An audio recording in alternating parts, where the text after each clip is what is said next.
Outra ferramenta importante para controle de gastos públicos são os sistemas do CIAF e do SICONV.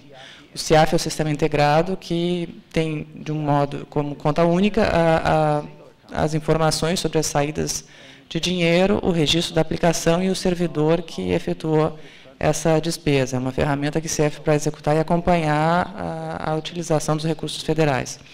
O SICONV, por sua vez, é um portal de convênios do governo federal que permite o acompanhamento e o controle de transferências de recursos financeiros entre a administração pública federal direta e indireta, bem como as atividades privadas sem fins lucrativos que executam programas de governo.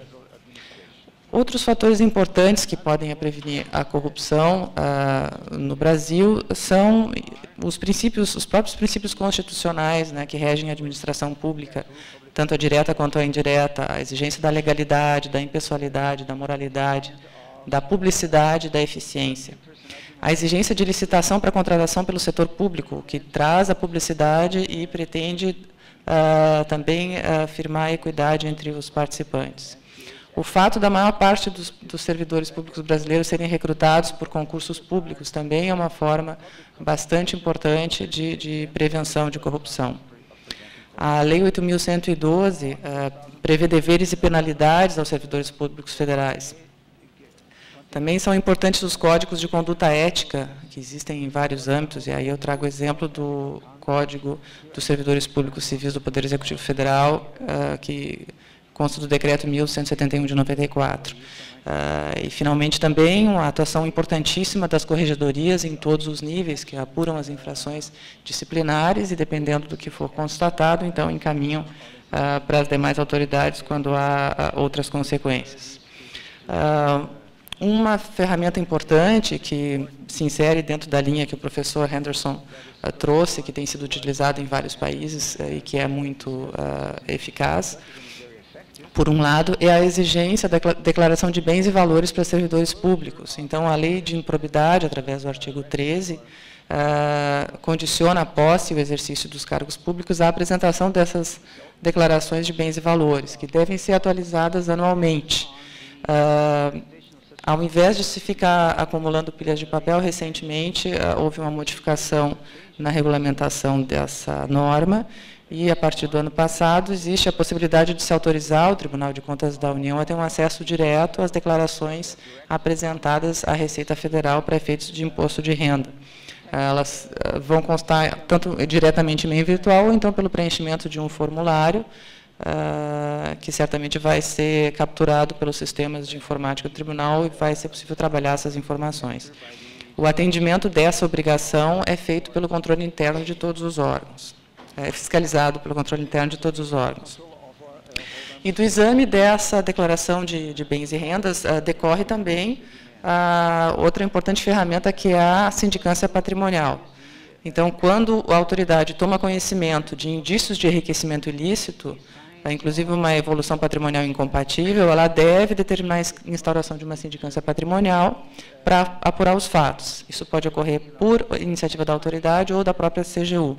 E, com a conclusão desse procedimento, havendo elementos a indicar essa necessidade, a sindicância vai ser encaminhada ao Ministério Público, ao Tribunal de Contas, à CGU, à Receita Federal e ao COAF.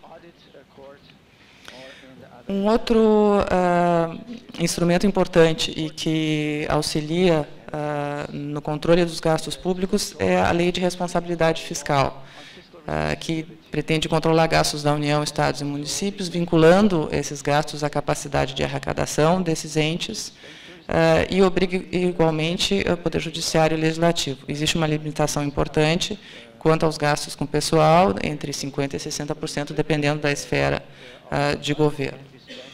Em relação a juízes e membros do Ministério Público, há também normas que são bastante importantes para a prevenção de corrupção. Uma delas é a preocupação com os conflitos de interesse.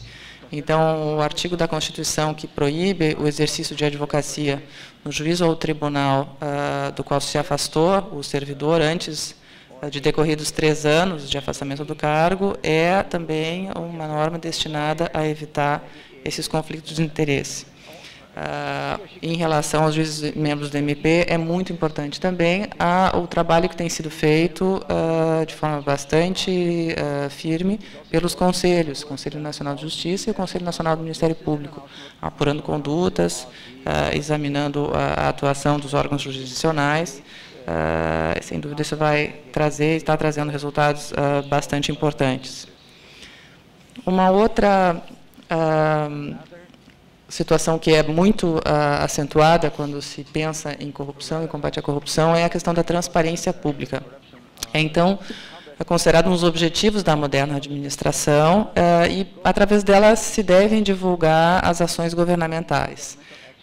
Atualmente, cada órgão e cada entidade do governo federal deve ter sua própria página de transparência na internet, com informações detalhadas, que vão dar os dados da execução orçamentária, licitações, contratações, diárias, passagens, etc. Essa obrigação também tem sido estendida ao Judiciário, Legislativo e ao Ministério Público. Essa página, por exemplo, é a página do Ministério Público Federal, através do qual qualquer pessoa pode consultar os contratos, o orçamento, a gestão de pessoal, informações processuais e documentos. É o que se costuma denominar de transparência ativa, quando o órgão ou a instituição vai fornecer as suas informações. E há também um espaço para o acesso à informação, o serviço de informação ao cidadão ou outro campo de acesso à informação, quando o cidadão vai requerer as informações ou os documentos que já não constem nesse portal. Isso costuma ser denominado a transparência passiva. Um elemento importante também que costuma ser utilizado para a prevenção da corrupção são os chamados ombudsmen ou as ouvidorias, né? São os profissionais de um setor ou de um órgão, de uma instituição ou de uma empresa que tem a função de receber as críticas, as sugestões, reclamações que os particulares possam fazer ou que os clientes de determinada empresa tenham, agindo na defesa imparcial da sociedade ou dessa comunidade de clientes. Isso é, portanto, um canal de comunicação que é utilizado amplamente. O CNJ, por exemplo, tem a sua página da ouvidoria, apresenta as informações, orienta o público, informa, e também possui aqui um mecanismo de pedido de informações através de um formulário eletrônico, também atendendo às leis recentes de acesso à informação. Essa lei, que entrou em vigor há cerca de 15 dias, vem regular o dispositivo da Constituição Federal, que diz que todos têm direito a receber dos órgãos públicos informações que sejam de seu interesse particular ou de interesse coletivo ou geral, e que devem ser prestadas no prazo da lei sob pena de responsabilidade, excetuando-se aquelas que devem permanecer com alguma forma de sigilo. O que acontece, então, principalmente a partir dessa lei, que vai trazer uma modificação, dá reforço à disposição constitucional de que a regra deve ser a publicidade e o sigilo deve ser a exceção. Essa regra está revolucionando a relação entre Estado e sociedade, como a gente percebe pela divulgação, por iniciativa de uma ministra do Supremo Tribunal Federal, do seu próprio contra-cheque. Então, antes mesmo de se colocar em prática a decisão do Supremo, a ministra resolveu trazer o seu contra-cheque. Aí, há questões, sem dúvida, que devem ser debatidas ou refletidas, né? O que realmente é informação de interesse público, que informações têm natureza privada e, eventualmente, deveriam ser protegidas, mas, sem dúvida, esse é um passo que demonstra como as relações estão mudando nesse particular.